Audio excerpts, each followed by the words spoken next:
Hey there, YouTube. Today we're going to talk about expensive Yu-Gi-Oh! And why it's getting so expensive right now.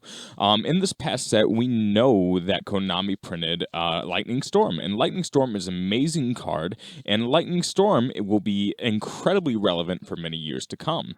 Now, there is an issue here. The card for one copy costs $105 as we're speaking at this moment. And why would we justify cardboard costing this much money? Does Konami make any more money out of this individual card costing more?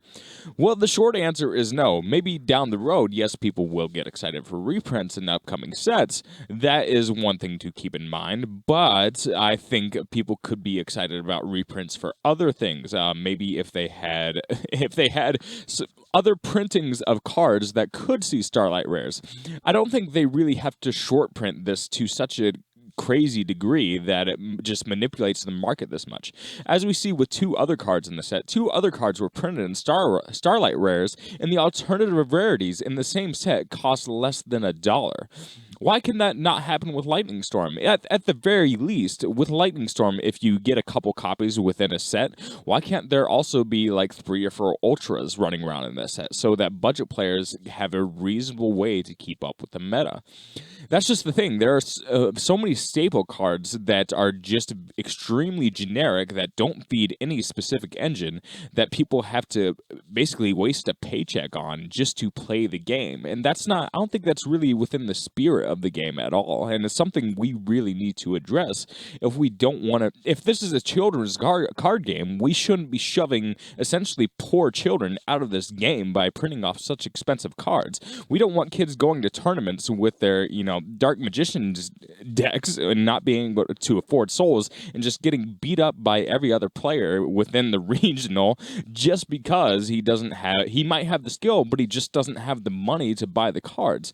That's not at all within the spirit of any, I think, sort of game you want to devise or any sort of competitive, we'll call it anything, any kind of sports, any kind of intellectual game. We don't want that running rampant. Of course, from a marketing perspective, we know they're a company, and so we do know they need to make profit, but I think it's just getting to such a ridiculous point. There's no reason we should be shoving people out of the game in this fashion. And right now, I think this is one of the most expensive points in Yu-Gi-Oh! History. I've watched a lot of videos on when when it really was expensive. We had like Teledad format.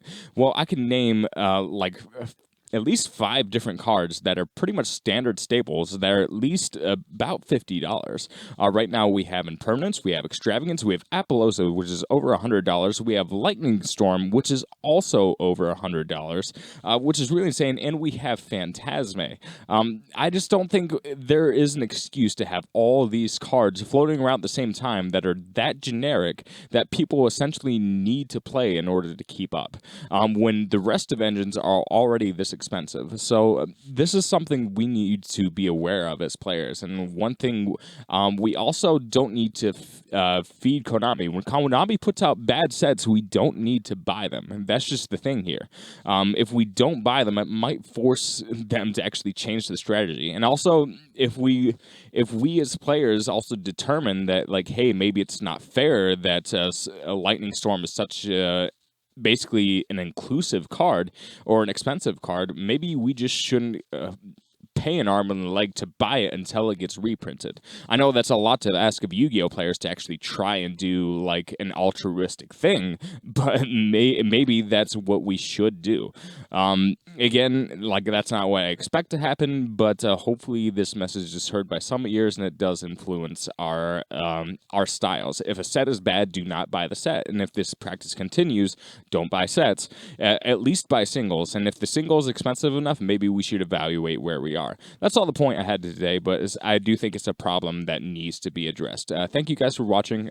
I'll see you in the future. Peace.